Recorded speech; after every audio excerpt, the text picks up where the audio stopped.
The Rebbe Zilgesenstein began the Farbrengen this afternoon, how today, this Shabbos, has a very close shaykhs to Shavuos. First of all, it is the Shabbos that comes after Shavuos, and as we know that Shabbos elevates the entire week, and if this week we had Shavuos during the week, Shavuos was Sunday and Monday, that means Shavuos is elevated on Shabbos. As Chassidus explains, based on the pasuk of Vayechulu Hashamayim v'ha'aretz v'chol tzava'im, that everything rises on Shabbos, everything that has transpired throughout the entire week. But furthermore, there is a closer shaykhus between this Shabbos and Shavuos. The Gemara tells us that being that Shavuos was in the times of the Beis HaMikdash only a one-day yontif, Yidden were given an opportunity to bring their Shavuos karbanis for a certain amount of days after Shavuos as well. In other words, the Gemara explains as follows. All the Yidden would come to the Beis HaMikdash 3 times a year, on Pesach, Shavuos, and Sukkot. So on Pesach, they had enough time, everyone should bring his korban, because the Yontiv lasted for a week. The same regarding Sukkot. However, Shavuos was only one day. How was it physically possible for all the Yidden to bring their korbanos in this one day? So the Gemara tells us that there was a concept of Yemei Tashlumin. In other words, days that you're able to fill in whatever you missed out on Shavuos, you can make it up for a certain amount of days after Shavuos as well. How far do these days go? Until Yud Beis Sivan. In other words, until today. Until 12 days in the month of Sivan, in the days of the Beis HaMikdash, one was still able to bring into the Beis HaMikdash all the karbonis which every individual was obligated to bring when he came to Yerushalayim, when he fulfilled Aliyah LaRegel. So by Shavuos, there was an extension given until Yud Beis Sivan. What does this show us? This shows us how Shavuos and today have a very strong relation. Today is really part of the days we can still celebrate bringing the karbanos. And not only it's one of the days, today is the final day. The last one of the days. So the real end of Shavuos is actually today. The Rebbe Zalman continues, we have to look at it, all these inyanim, what do we derive from this in the sense of a hayra, of a lesson, as far as Maisa Hua Ika. The Rebbe always keeps on stressing the main thing that counts is deed, is the good deed, the good action. What can we derive from all of this? Benegeya Maisa, Benegeya action. And the Rebbe quotes the Alter Rebbe in Tanya. The Alter Rebbe tells us that if one will have all of the best kavanas, all of the best intentions regarding any of the mitzvahs, however he will lack physically fulfilling the mitzvah, then he just didn't do the mitzvah. He could have all the best kavanas and think all the highest in yonim regarding the mitzvah, but if physically he's not doing the mitzvah as one is supposed to, then he has not done the mitzvah. The same Benegeya here, we have to derive a lesson regarding today's extension. In other words, what are we walking away with from Shavuos? And as Shavuos is extended till today, something which we have to bring down into deed, into action. The Gemara tells us, Hakol moidim de ba'atzeres be'inon lochem. This is a Gemara which the Rebbe spoke about. A simple interpretation of the Gemara means that in Gemara there's discussion, there's a concept of lochem and there's a concept of lashem. Lashem means we do things for God, for Hashem, for HaKadosh Baruch Hu. Lochem means things which we're doing, in other words, the pasuk says it's for you, it's for us. In other words, things which we are doing for our own physical enjoyment. Gemara tells us, it comes Shavuos, it's a yontif. Hakol moedim, everyone agrees, the ba'atzeres be'inon lochem. that on a Shavuos, which the Yontif of Shavuos, another name for it is Atzeres, we have to celebrate it also in Inyanim which we will enjoy, not only spiritual Inyanim which we will physically enjoy, in other words, the good meals which we have on Yontif and so forth.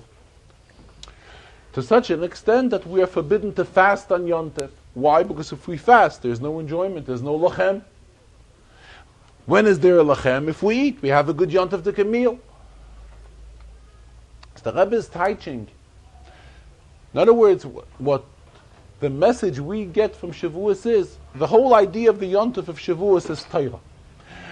What's Shavuos? Shavuos, we receive the Torah. When we're walking away from Shavuos, this has to call for an additional increase in the learning of Torah by us.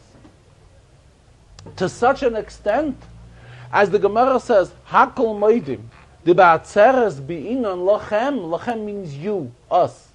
That the Torah which we are gaining from Atzeres, as we are leaving Atzeres, as we are parting with Atzeres now with Shavuos, this Torah has to become Lachem, part of us.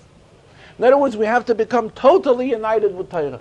This is the message that Shavuos brings to us. And now that we are parting from Shavuos, what are we really walking away with? That we have to be totally united with Torah. We have to feel that Torah is part of us. And here the Rebbe goes a step further. The Rebbe says that it's usual, we know when we bring up a child is brought up and he's given the best of education. As the pasuk says, "Chanoich lanar al pidarkoi, gam ki yaskin lo yosur mimeno."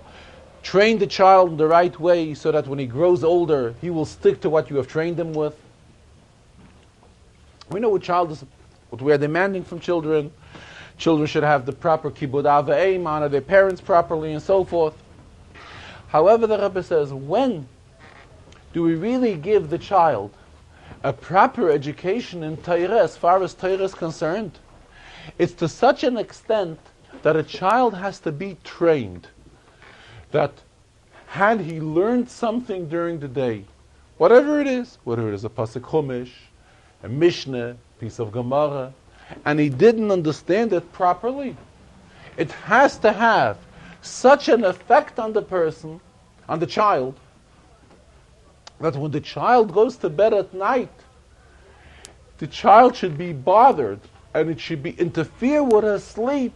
The fact that the Chumash or the Mishnah or the Gemara which was learned today, he didn't understand properly. And the Rebbe goes further. Just like we demand this from children, and that children should be raised this way, the same thing is demanded from all of us as well. When we go to sleep at night, and we have various thoughts, every person has his thoughts which interfere him from sleeping. These thoughts of Gashmi's the Kenyanim, or his worries of Panos, or his worries about his business and so forth, these are not the thoughts that should interfere him from his sleep. What should hold him back from sleeping at night? The fact that he learned something during the day, whether it is a piece of Gemara, or a Maimah Chasidus, or a line in Rashi, or a line in Tosfos, and this is holding him back, that he's physically not able to sleep well at night. Why? Because he didn't understand the Tosfos, or he didn't understand the piece of Gemara, or the piece of Rashi, or whatever he's learning. And this is the message which Shavuos brings to us. And now that we are parting from Shavuos, this is what we are parting with. How Torah is supposed to become associated so intimately with each and every one of us, to such an extent that had we learned something during the day, and we learn Inyanim during the day, and whatever the Inyan of Torah may be, and we didn't understand this Inyan properly, when we go to sleep at night, this should interfere with our sleep. This is what the message of Shavuos is, and this is what we are walking away from Shavuos with such type of association with Torah.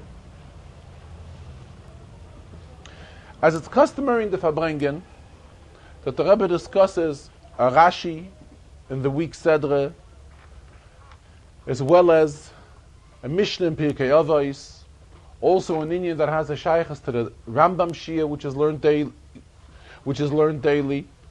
The Rebbe did the same in this afternoon's Farbrengen.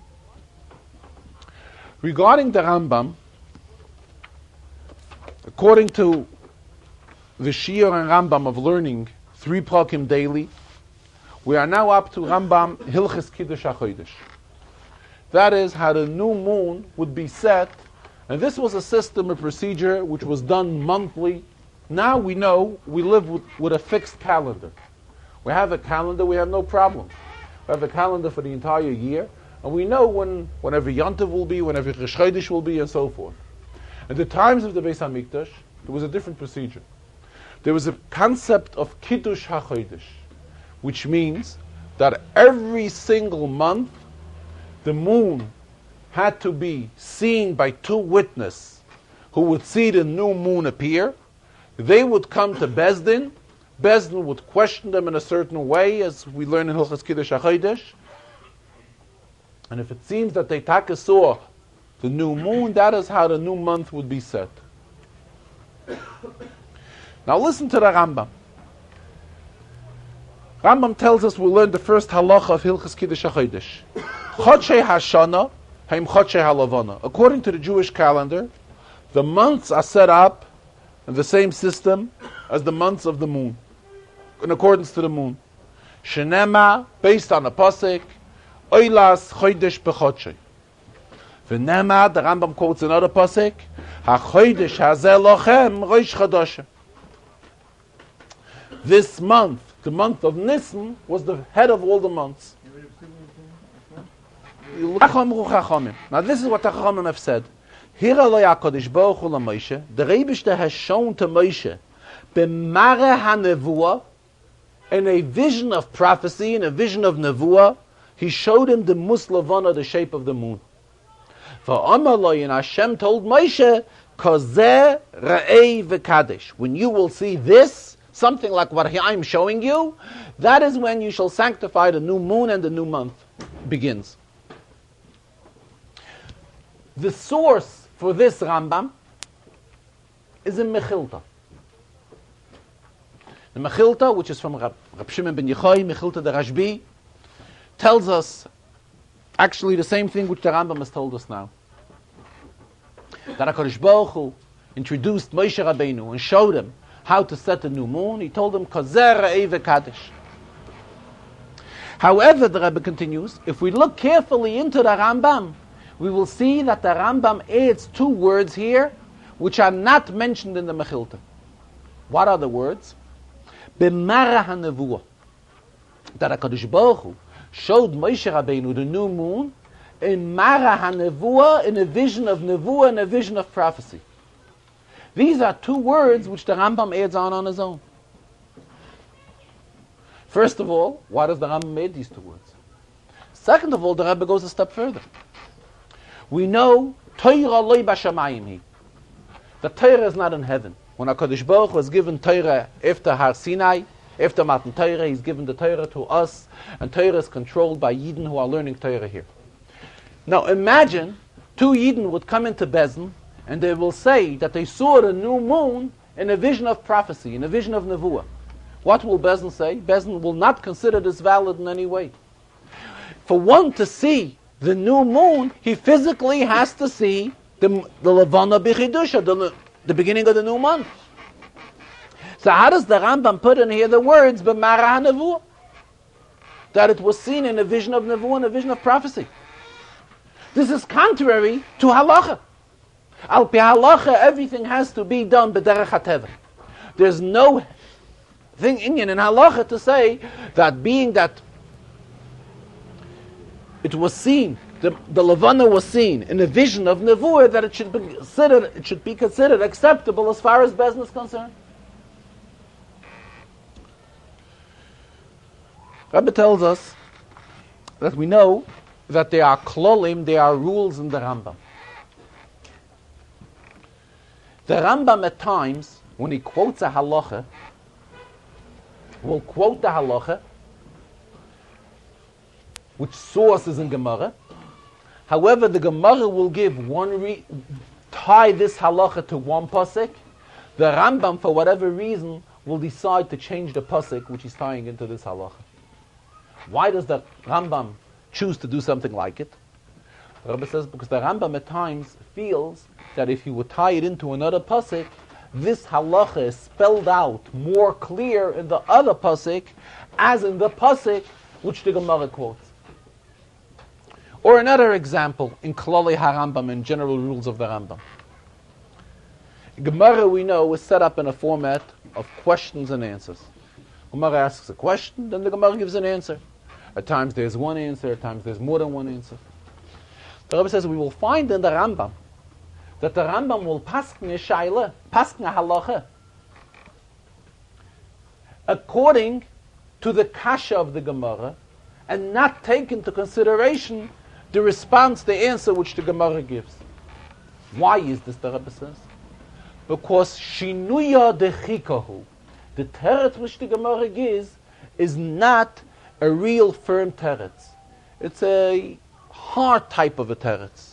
So the Rambam rather chooses to stay with the Gemara as the Gemara stands in its question, and as the Gemara asks the question, that is how the Rambam paskins the halacha, because the response which the Gemara gives to this particular question will come out in a very not galactic way. It's something which is very hard to understand. So what do we see? That the Rambam at times decides not to go according to the maskonas haGemara, which is how the Gemara comes to a conclusion, because the Rambam feels that it is hard to learn that way. It is easier to learn, and it's more understood to learn as the Gemara stands a step earlier when the Gemara raises the question. Incidentally, the Rebbe says, there is a Ragatshava. The Rebbe says the Ragatshava says something very strange. When the Ragatshava discusses Kiddush HaChodesh, and discusses this inyan, that the Eidos have to come and tell us that they saw the new moon. What's the pshat they saw the new moon? The new moon, when you see it by Rosh Chodesh, it is much small. It is very small. Tonight, we were already able to be mechadish the Levana. So the Levana is in a much bigger size. However, on Rosh Chodesh, the Levana is very small. So the Ragatshava uses the expression that it is not a real re'iyah. It is not that we really see the new moon. He uses the expression, it is a riyah dimyonis. Dimyoni would mean something, we see something in our imagination. Rebbe says this Ragatshava is totally not understood. We're talking about halachas, how Eidos come and tell us that they saw the moon. And Bezdin has to question them in certain ways. And they have to respond to the proper questions, properly, to the questions which Bezdin asked them. So here the Ragatshava says that they really don't see the moon. That's something which is a dimayon, it's something which is in their imagination. They think that they saw the new moon, but they really didn't. Rebbe says to learn according to the Ragatshava is very hard. It's contrary to all of the sugis of Gemara and halachas and Rambam regarding Kiddush Levana.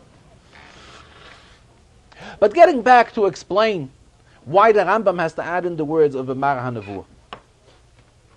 Where do we find the pasuk of HaChodesh Hazeh Lachem? This was in Parshas Boy. When the Rebbe is talking to Moshe Rabbeinu, and he's telling him, HaChodesh Hazeh Lachem, you shall set this as the first of your months, the month of Nisan.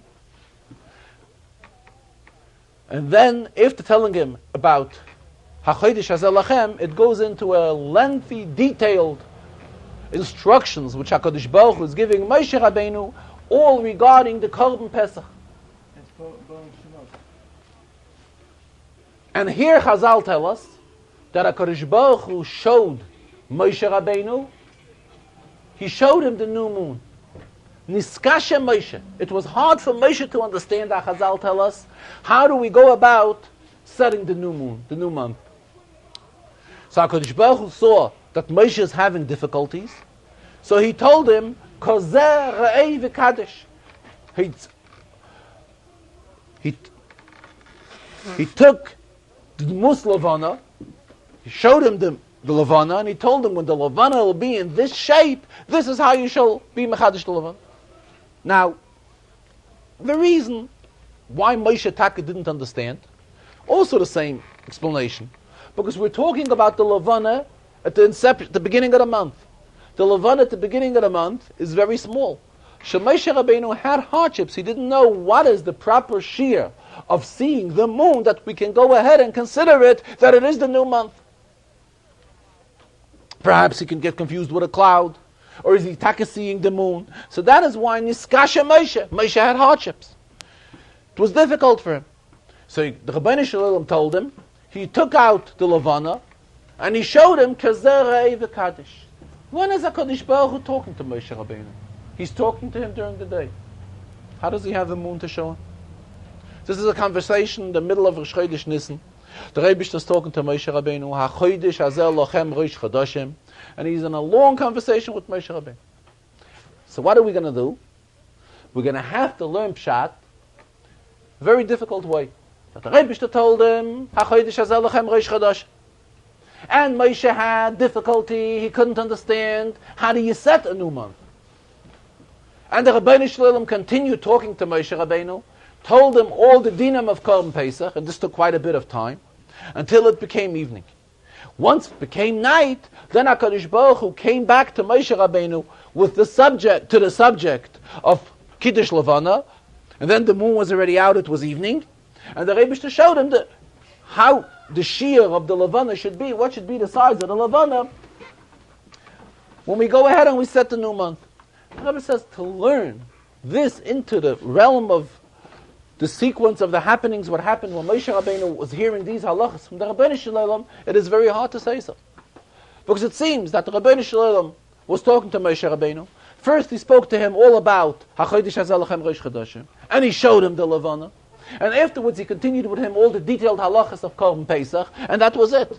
We don't see anywhere in the Chumash that after talking about Korban Pesach, and it was already towards the end of the day and it turned evening, that is when HaKadosh Baruch Hu went back to the subject of HaChodesh Hazel Lochem Rosh Chodashim to explain to Moshe Rabbeinu that this is the new moon and this is how the moon should look like when we begin the new month.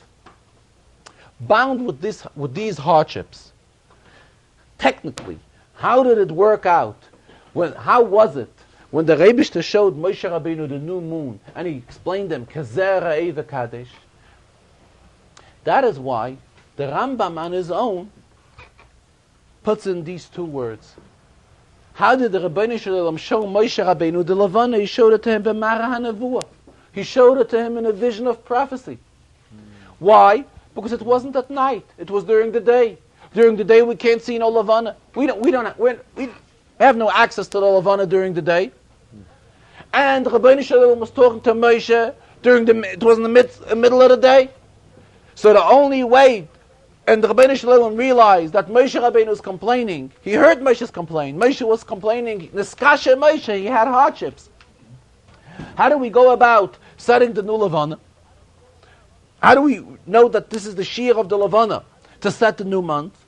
So the Rebbe made an exception here, and he showed him b'Mara HaNevuah the Mus Levana, and the Amalai, he told him that when you will see this, when? At night. In other words, this is not something which you're allowed to use at normal practice.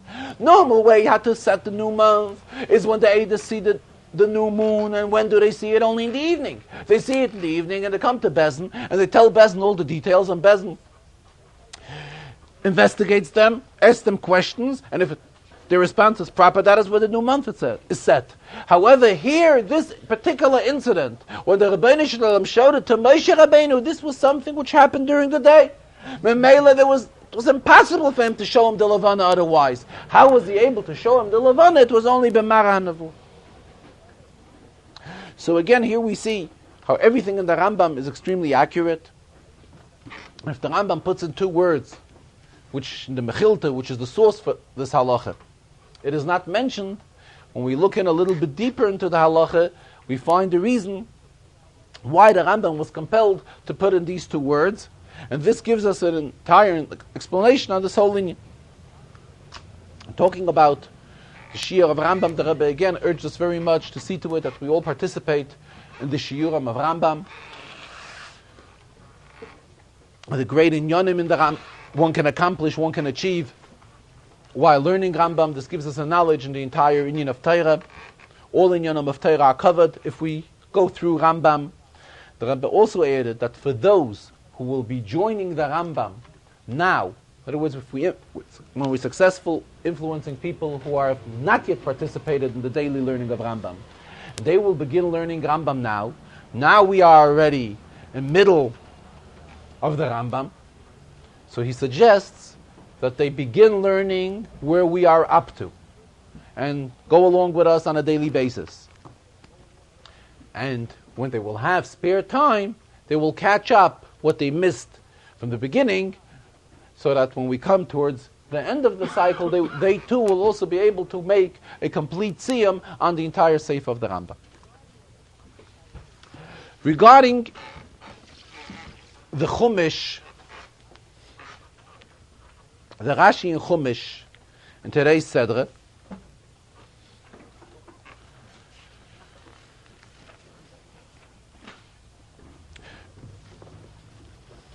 the Rebbe raised the question in Parshas Naso.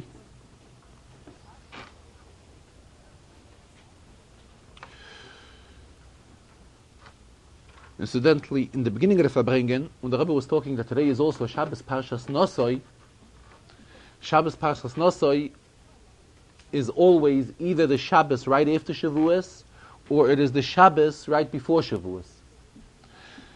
Naso continues, Naso is Rosh B'nai Yisrael. So the Rebbe teached that what does Shavuos accomplish? Naso means an uplifting. In other words, even those who are Rosh B'nai Yisrael, they are leaders of Yidden. In other words, we're talking about the great people of Klal Yisrael. Even they too had an uplifting, had a spiritual elevation because of Shavuos. In other words, Shavuos elevates all of Klal Yisrael. The Pashat Shebepshutim, the simple Jews amongst Klal Yisrael, as well as the Gadol Shebigdailim, everyone receives an uplifting, a spiritual elevation as a result of Shavuos. So that is why the Parsha of Naso has a shaychus to Shavuos. It has to be read either before Shavuos or after Shavuos, because there's an inyan of Naso Yisroish, it's uplifting. Even the Rosh B'nai Yisrael are uplifted because of Shavuos. Are reaching higher madregas due to Shavuos. Let us get back here to the Psukim. So right after Chamishi, in Parshas Naso, we find that the Nesiyah Yisrael, the leaders of the Shvatim, Bittul Zayin, Psukim, Aleph, Beis, and so forth, decided to bring a certain gift to the Mishkan. What was the gift? Sheish Egloi Sov, 6 wagons, Ushnei Osabaka, and 12 cattle. And what was this for? So that the Mishkan should have what to, when the Mishkan is carried from place to place, they should be able to carry it on these wagons. If we look into Rashi, Rashi tells us that really Moshe Rabbeinu was reluctant to accept it from them. However, HaKadosh Baruch Hu told him, go ahead and take it. Accept it. Rebbe says there's a very obvious question here in these psukim, and Rashi does not mention it in any way whatsoever.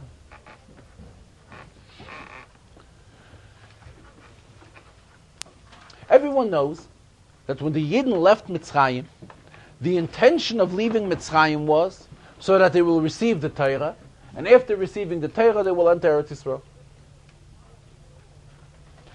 How will they enter Eretz Yisrael? They will have to travel. True, initially they did not know it would take them that long. Problems arose in the middle with various sins, which forced them to stay many, many years in the Midbar. But otherwise, they would have gone into Eretz Yisrael earlier. But regardless, they had to travel and go through quite a bit of traveling so that they should be able to enter Eretz Yisrael. The Mishkan in general was made of pretty heavy things. There were kroshim, the boards. If we go back to Chumash Shmois, where we get a complete description of what the size of the board was, there were heavy boards. Tree trunks. Right? Were heavy. Even the Adonim, the Shvelm, were kikar la'adin, they were very heavy. In other words, everything which was involved around the Mishkan were heavy objects, heavy items. In fact, we recall that Moshe had problems carrying these things, and he had to command that the Rebbeinu Shalom had to help. So the question arises, if so, Why did it take such a long time? After everyone has contributed everything towards the Mishkan, we know that there were 13 or 15 items which were generally contributed towards the Mishkan, which all of them are listed at the beginning of Parshas Truma. After all this happened, and the Mishkan was already in its completeness, and after everything was said and done, here the Nesiim came and reminded themselves, maybe it's a good idea they contributed wagons to be able to carry the Mishkan. Why wasn't this one of the most initial contributions? Just like everyone understood that there's a need for kesef and zahav and all the fabrics and choshes and everything which was used in the Mishkan. Everybody understood that all of this had to be contributed. When was all of this contributed? Right at the very beginning, when they began working on the Mishkan. Why wasn't it at the same time that the agolos, that the wagons were also brought at that time? And the Shnei Masa Baka, the 12 kettle to carry the wagons, all of this should have been contributed initially together with the Mishkan. Everybody knew that they're going to have to carry the Mishkan, and the Mishkan involved that by each stop, by each camping, they had to erect the Mishkan anew, and then fold it up and take it with them. So it was self-understood. Everybody was very well able to understand that there is a need for agolis for the Mishkan. Nobody brought agolis. Comes here, the very, very end, after everything is finished. Vayhi bayoim kalis Moshe lahakem es Mishkan. And vayim shachaysev v'kadishaysev v'skol kelov. Here the Nesiya Yisrael decided, here there's something still missing. And listen, Moshe Rabbeinu was reluctant. He didn't even want to take it from them. What's going on here? This is a shaila, which is in Pshuto Shel Mikra, in the realm of Pshat. For the child who's learning Chumash, it's a very obvious question.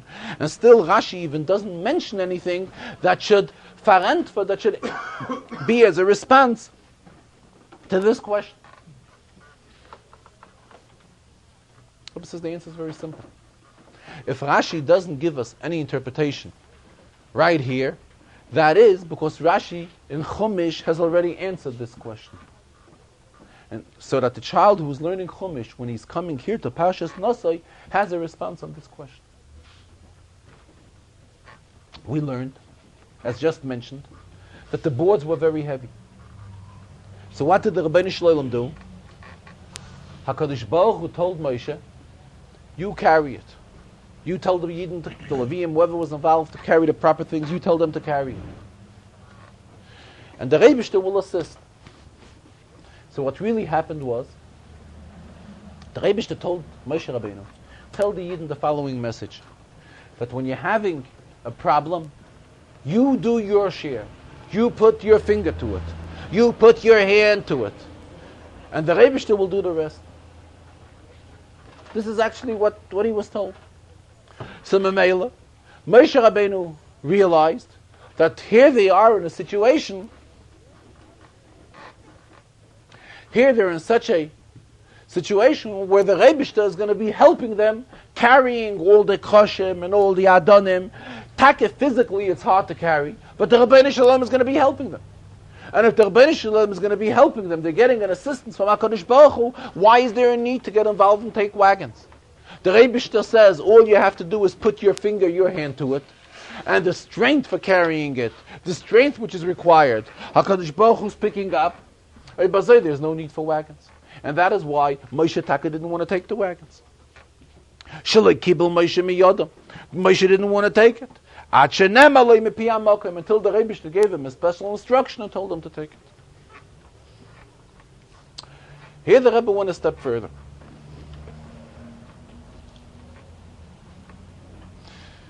The Rebbe says we know that when the Yidden were in Mitzrayim, the Yidden were constructing Pisoim Veramses. That is what we read in the Chumash.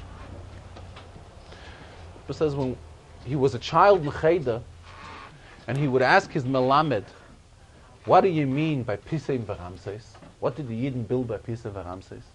The reaction of the Melamed will be, Pisoim Veramses. That would be their reaction. In other words, Pisoim Veramses was always looked at that it was a real, tremendous building undertaking.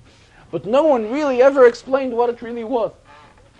But if we look into Midrashim and we look into Svarim, we find that the Yidden built Pisoim Veramses, And while they were building Pisa and Veramses, the Medrash tells us that they kept on building, and whatever they were building was sinking into the earth. And that's why they kept on building more and more. But the Rebbe says, for those who are not only learning Chumash, but are learning general history of the world, if we go into Mitzrayim, today's Mitzrayim, we will still find leftovers of what the Yidden had constructed while the Yidden were enslaved in Mitzrayim.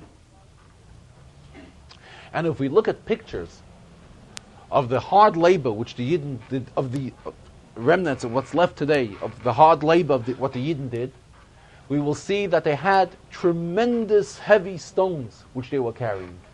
The Rebbe says there are various old paintings and pictures which are trying to describe how hard the Yidden worked when the Yidden were in Mitzrayim.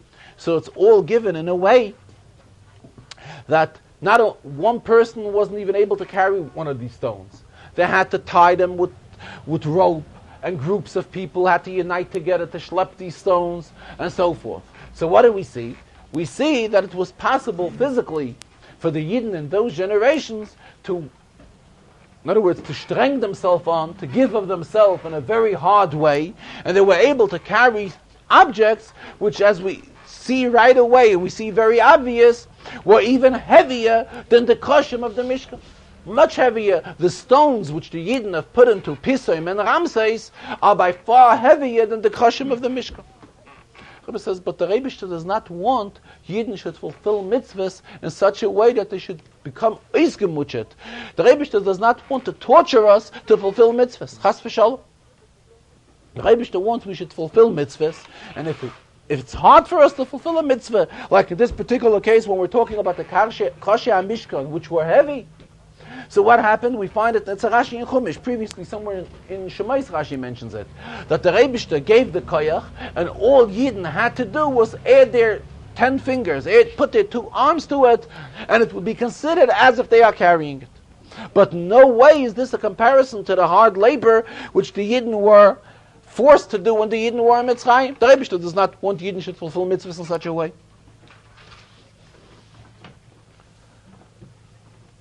Another inyan which the Rebbe discussed in today's Farbrengen was it is known that Shavuos, it is the Yortzeit of the Baal Shem Tov. However, the Rebbe says that there was a controversy many years ago, a Hasidic controversy amongst Hasidic historians, when the Baal Shem Tov passed away. Was it the first day of Shavuos or was it the second day of Shavuos? And Rebbe says there's an expression from the Alter Rebbe, by Yom HaRevi, on Wednesday, Nitlu HaMa'oros. And the Alter Rebbe said, I'll explain it in a minute. Ma'oros, Nitlu could be written 2 ways. Nitlu could be written with a tes. Nitlu with a tes means it was taken away. Nitlu with a taf means it was hung, it was installed.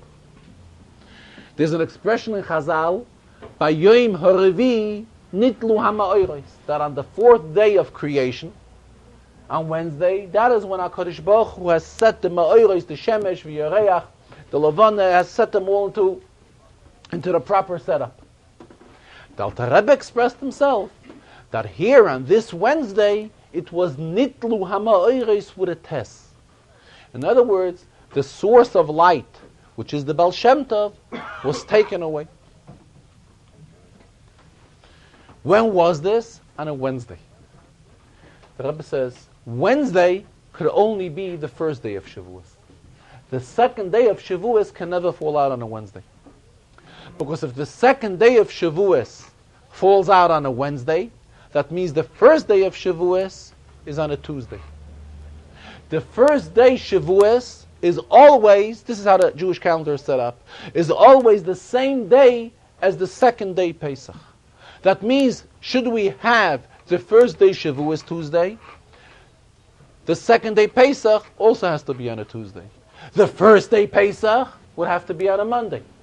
we have a rule, loy bedu Pesach, that bedu, Beis, Dalet, and Vav, which is Monday, Wednesday, and Friday, the first day of Pesach cannot fall out.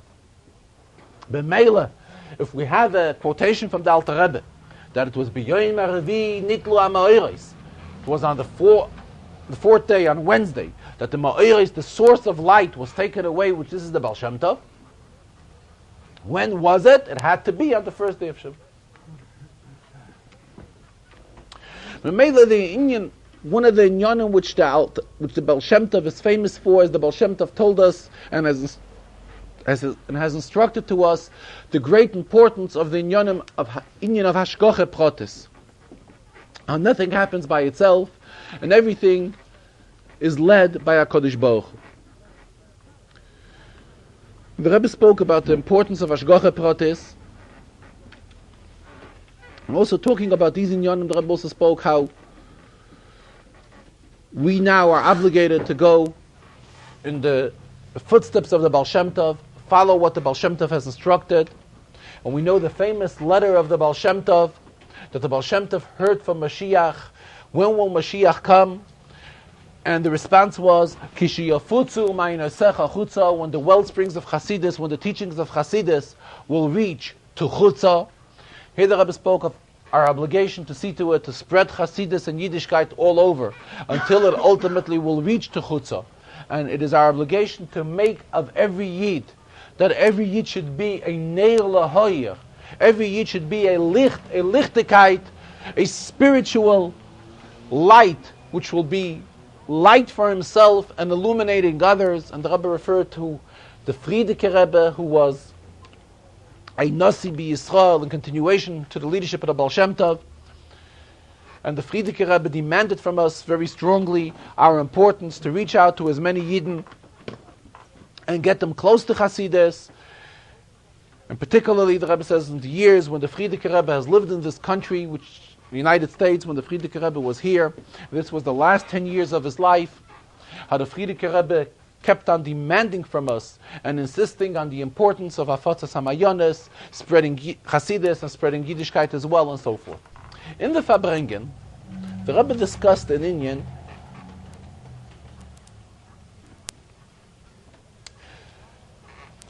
regarding the concept of a prison. Who is put in countries today, there's an inyan of prison, that if a person does something wrong, he's put into prison. Rebbe says this is something which dates back very, very far. We read about it in the Torah. In the Torah we read that Paroi put the Sarah Mashkim and the Sarah Oifim, he put them into prison. The truth is, the Rebbe says, that in Yiddish, in other words, by us Yidden, in Shulchan Aruch, there's no such concept. In Jewish law, there's no concept of putting a person who has done something wrong, that we will lock him up and put him into a prison. Reason says it's very simple, because the neshama of a person came down into this world to fulfill its obligation, and we are not authorized to take a person and lock him up and hold him back from fulfilling his obligation. However, we do see that by most countries of the world, it is an accepted practice that if a person does something wrong in whatever way possible, his punishment is expressed that he's put into prison. In the Torah we do find, Vayinichu oisei b'mishmar, when the Mekoshesh was put into prison, that's not the pshat of prison. He was put into there temporarily till it would be found out what his punishment is. Yosef again, we find, was put into prison by whom? By Paroi. But we do see that there is such a concept in existence of punishing a person while putting him into prison. The reason for it, the Rebbe says, because here a person is given an opportunity. He says, we're talking about those countries who are civilized countries. We're not talking about the countries who put people into prison and torture the people while they're there. This is definitely has no yisoid, there's no ground for such type of attitude to treat a human being in such a way. But those countries do it to people in prisons. This is how they run their entire countries. But we're talking about civilized countries, and at the same time they still put people behind bars into prison. And this is a type of punishment which they are given Rebbe says because this is done because they want to give a person an opportunity to calm himself down and come to a realization where he's standing and what he's doing. And we see that this is meant for the benefit of the person, the Rebbe says, because in most countries the system is that if an inmate behaves properly and behaves, in other words, lives up and listens to rules and regulations and so forth, then the usual practice is that for whatever period he was sentenced, this is always reduced. Why is this so? Because the goal of prison is to help a person.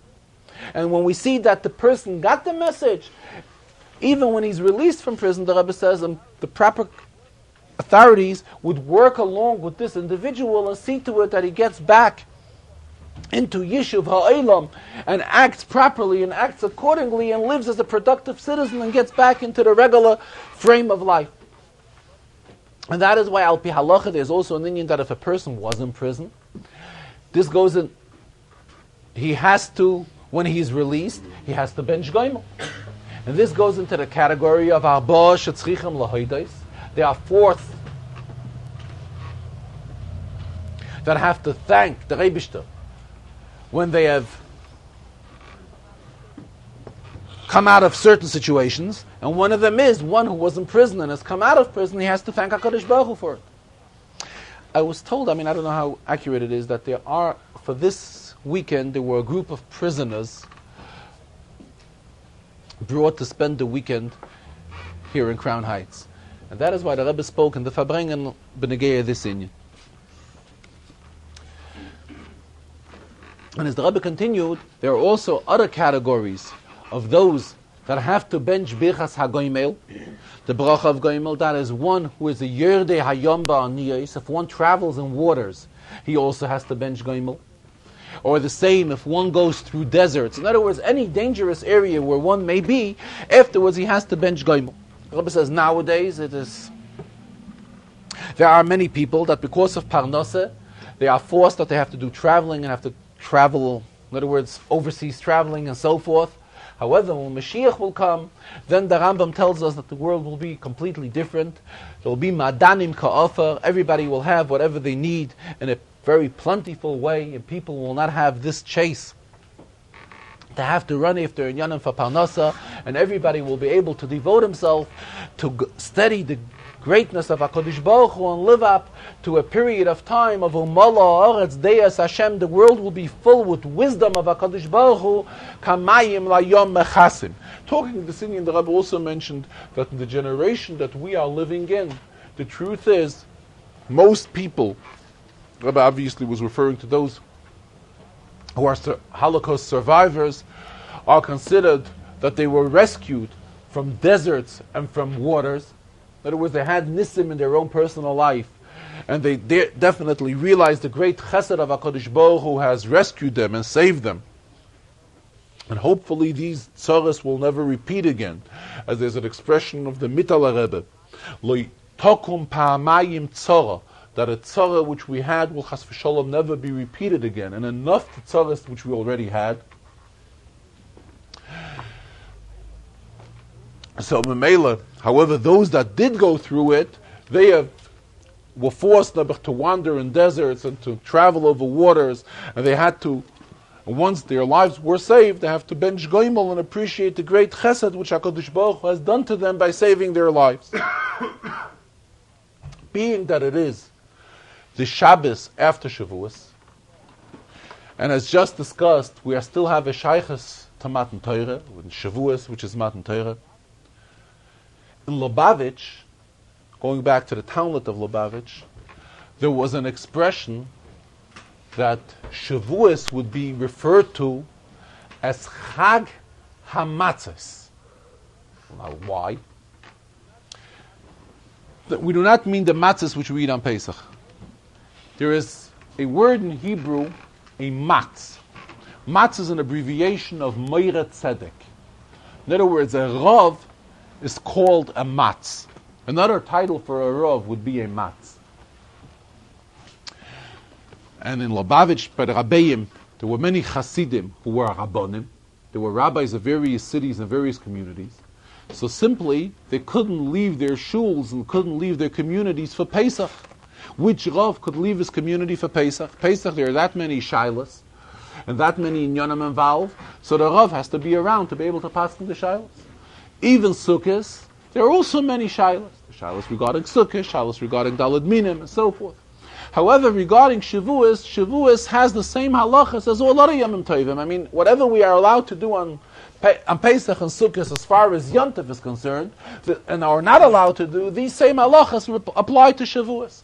So Mamela, when would it physically be possible for a Rav to come to the Rebbe?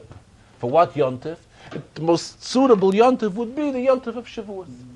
So that is why the Yontif of Shavuos got the expression, got another title, another name. It's the Chag, it's the Yontif of the Matz. But we don't mean, again, not the matzahs which we eat on Pesach. It's the Chag, when the Rabbanim come to the Rabbeim. Mamela, the Rebbe says, it's an opportune time to talk about the qualifications of a Rav, what one needs so that he should be able to be a Rav be Yisrael and go ahead and pass Shailos. And the Rebbe says, the responsibility of one to pass Shailos is very great. First of all, he has to be a God-fearing Jew. He has to be Yireh Shamayim. Second of all, he has to have smicha. Without having smicha, he cannot pass Shailos. And if, here the Rebbe says, that the person who is capable of being a Rav and holds himself back from being a Rav, in other words, he does not get involved in it, his crime is bigger than the one who is not competent of being a Rav and goes ahead and passes Shailos. Now we know one who is not competent and passes Shailos definitely is doing the wrong thing.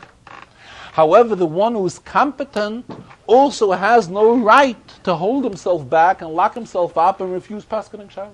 It is his inyan to go out and pasken Shailos and respond to the need of the community.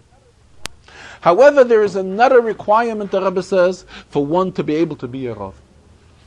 And that is that he has to have shimush. Shimush simply means he had to observe another Rav paskening Shailos in this particular area. In other words, practice. And this is how, besides being a Yireh Shamayim, and besides having his own smicha of Yoyre and Yodin accordingly. Besides that, he simply had to spend a certain amount of time with another Rav who is experienced in particular field, and that is when he is allowed to pasken Shailos in the particular field which he has had shimush in. Rebbe says there's a Gemara. The Gemara tells us about Rav. We're talking about one of the greatest Amayroim, Rav.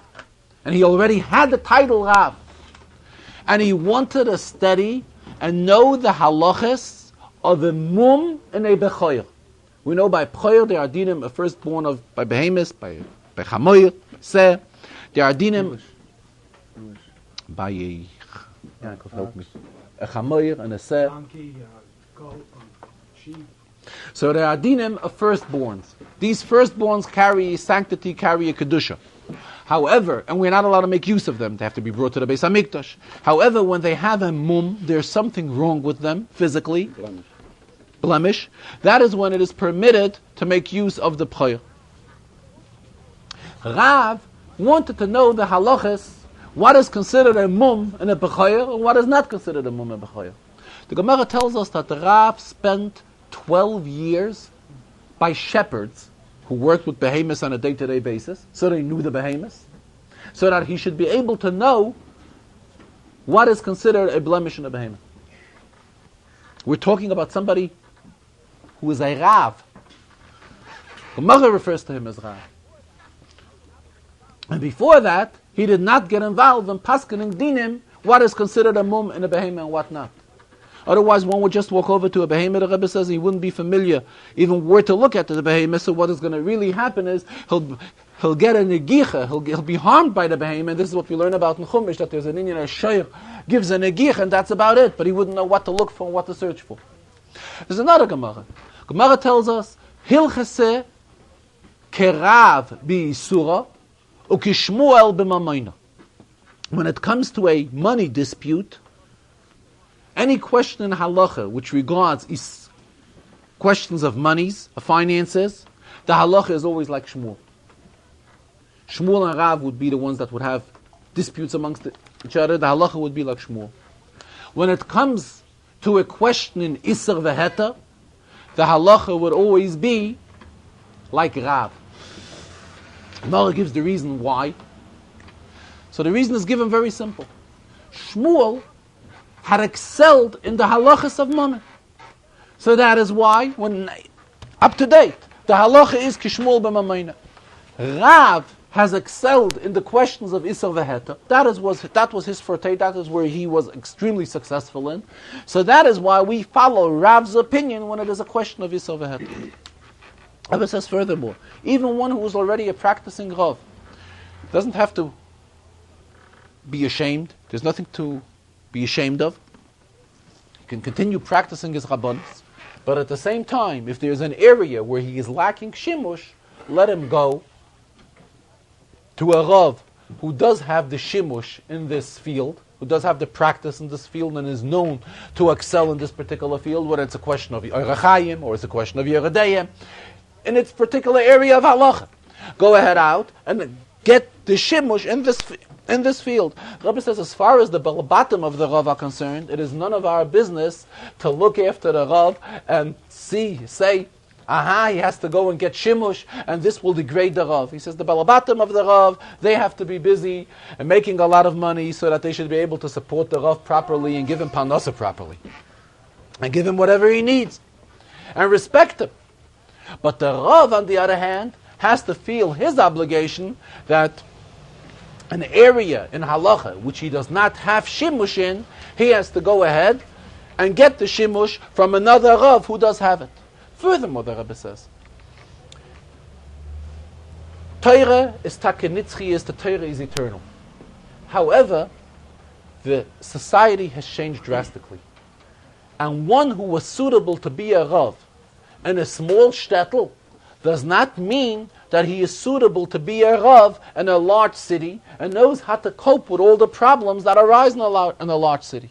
And especially, the Rebbe says, in the day and age we live in today, there are so many shilas which have arisen, which involve a knowledge in mechanism, and a knowledge in machines, and knowledge in many, many secular inyanim, which the old-time Rav did not need. And today's Rav has to be able to investigate. He may not have the knowledge himself, but he has to make a contact with the proper people who will offer him the know-how, how various machines operate, and various other new inventions and new inyanim which were introduced operate, so that he should be able to come out with a proper psak halacha.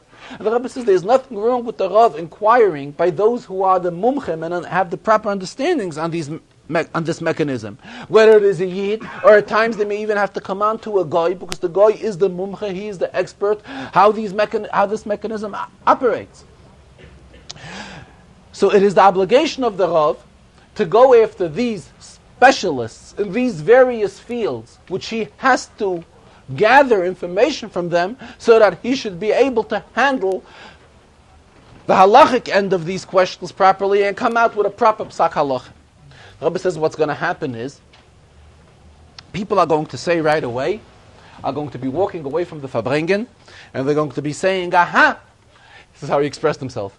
He meant this one, or he meant that one, or he meant this, or he meant that. The Rebbe says this is not what he wants should happen. There's an expression from the Tzemach Tzedek, that Tzemach Tzedek once said that he's like a hat manufacturer. A hat manufacturer makes hats, and he makes them in all different types of sizes, and he puts them on his rack. And later people come in, and they begin measuring the hats. When they begin measuring the hats, everybody finds a proper hat which would suit him and fit him best, and it turns out to be that this hat was like custom made for him. The same, the Rebbe says, he's talking these inyanim, and everybody knows what they have to take out of this. The Rabbanim will know what they have to do. The Balabatim should know what they have to do. But no way is he referring to anyone particular, and he doesn't want that anybody should be walking around after such type of a sikha and saying that he meant this, or he meant that, he meant this individual, or he meant that individual, or he had this type of thing in mind, or other in mind. This is totally not what he meant, but he's simply talking about the importance of nowadays raising Rabbanim. Rabbi says, in recent years, Baruch Hashem, there were many safsolei beis hamedrash, in other words, many benches in yeshivas which were added. In other words, there are many individuals, Baruch Hashem, who are learning Torah. And this is something remarkable. But at the same time, we cannot forget that there is a need for people to paskin shaylos. And this is very important. The Rebbe says he has spoken to various Rosh Yeshivas, and he asked them why they are not producing out of their yeshivas proper people who should be able to handle halacha lamaisa, paskin shaylos. And they responded to him that their opinion is raising gedolim b'Torah. The Rebbe says, true, it is a very good thing. But at the same time, we cannot let go of the importance of having Moirei Hara b'Yisrael, those that should paskin shaylos. And it's something of vital importance. There are large communities of Eden all over the world, and there's a tremendous need for people to go ahead and paskin shaylos. And the Rebbe says that he hopes that this would bring about, Pashut, simply that yeshivas should start raising students, that they should be suitable for the rabbinate, in the sense that they will select those who are Yirei Shamayim, and make sure that they have smicha. But this is not enough. They have to have shimush by a rav. And here the Rebbe says that there's a Gemara. The Gemara talks about shimush, so the Gemara gives another description on shimush. The Gemara gives a description on shimush, somebody who gave various services to a rav. What's the pshat? He gave services to a rav. He gave him certain type of assistance. He carried his bundle of clothes when the rav went to the mikveh, when the rav went to the merchatz. Naturally, it's something which you have to give service to a rav. But this is not the shimush he means when we're talking about having shimush to be able to paskin shaylos. Somebody who mails letters for a rav, or translates a letter for a rav, or does certain type of technical assistance to a rav, this does not mean that he has had shimush by the rav and he's suitable to go ahead and paskin shaylos. Shimush is simply meant spend time by rabbanim who excel in various fields, and see how they react to various shaylas, and later when this rav will be back at his community, he will have the proper know-how how to paskin shaylas. Regarding the Mishnah in Pirkei Avos, and today we are back to the first Perek, according to the Yesh Noyhagin, to recite, as the Alter Rebbe writes, to recite Pirkei Avos during the entire summer. The first Perek begins with Moshe Kibel Torah Misina. Moshe was the one that received Torah from Sinai and related it to whom? To Yeshua. Yeshua l'Iskenim, Iskenim l'Neviim, and so forth. The Rebbe raised a question. He asks, in the Rambam, we also find, in the preface of the Rambam, the Rambam also tells us the exact Seder of Kabbalah HaTorah. Rambam gives it the 40 generations how the Torah traveled from generation to generation. Who are the ones that have taken over Torah from one generation and related it to the next? Rebbe says, Torah consists of many, many details. Why is it that Moshe received the Torah as one individual from HaKadosh Baruch Hu? Why didn't he have somebody else accompanying him? The same when we're talking, Moshe related Torah to whom? To Yeshua. Why didn't Yeshua have somebody else together with him? Mela, regarding Moshe and the Rabbeinu Shalom, maybe we wanted to show here, just like the Rabbeinu Shalom is one, he related it to one person.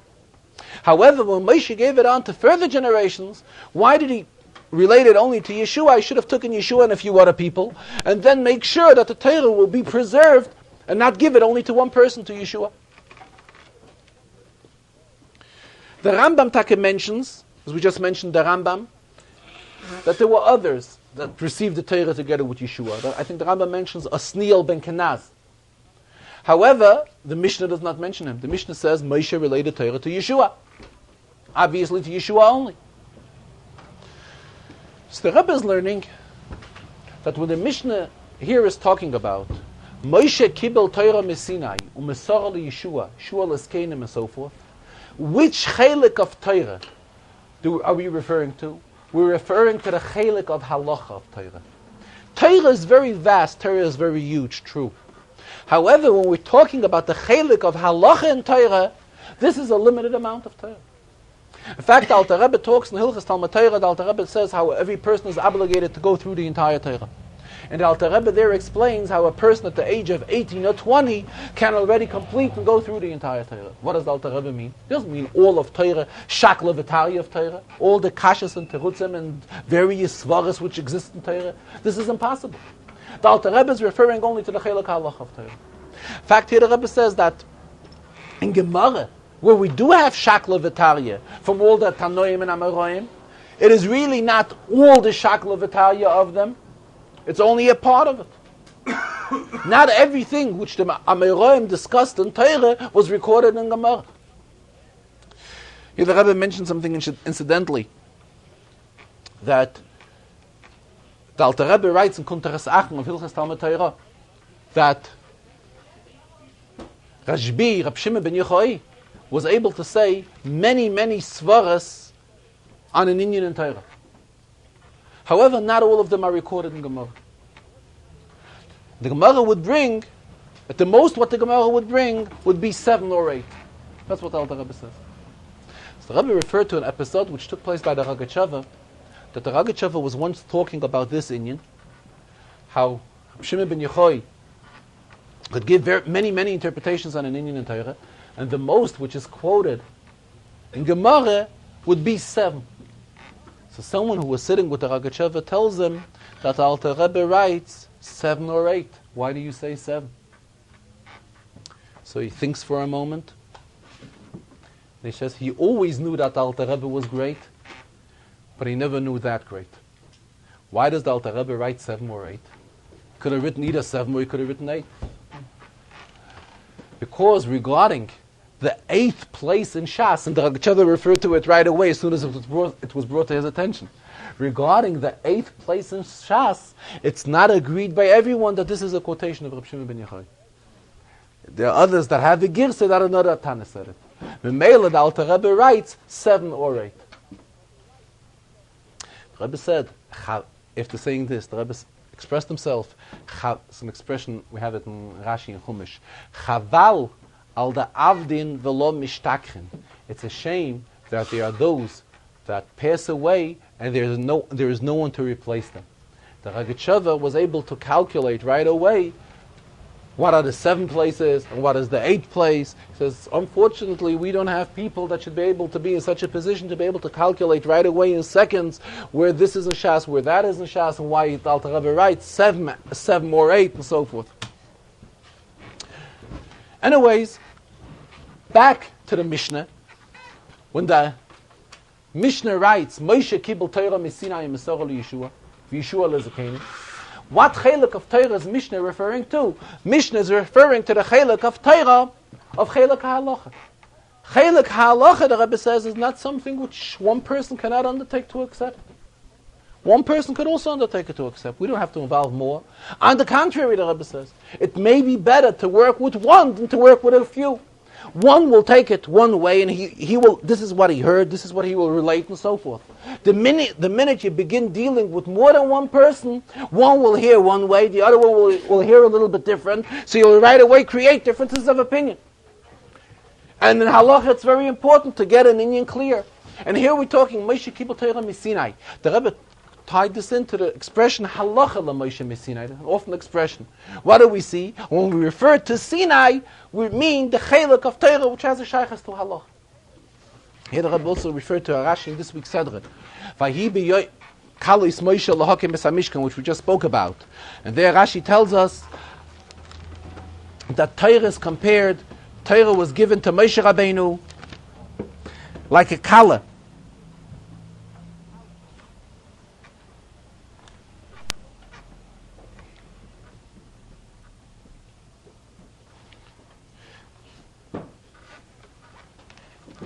So there's a Chazal. The Chazal tell us that HaKadosh Baruch Hu gave Moshe a present. What present did he give him? He gave him Pilpula Dayaraisa, the Pilpulim, the Chelek of Torah of Pilpul. This was given as a gift to Moshe. And Moshe, Toiv Ayin Nagba, Moshe showed his kindness and turned it over to Yidden as well. The Rebbe says, what does this mean? It means that when we now learn a Chelek of Pilpul and Torah, we learn a Torah and a Pilpul, this is something which we got a gift from Moshe Rabbeinu. So that is why, this is one of the other reasons why Yidden always, when we refer to Moshe, we refer to Moshe Rabbeinu, Moshe our teacher. We don't refer to anyone else as our teacher. Moshe got adopted this title. Yidden in all generations refer to him, he's our teacher. Why? Because this Chelek of Torah, of Pilpula Da'eraisa, this is something which was given solely to Moshe. And Moshe was so kind and gave it away as a gift to all of Klal Yisrael. So Moshe is our Rebbe in the sense that every time a Yid learns an inyan of the Pilpul and Torah, this is something which belongs to Moshe and was given to us.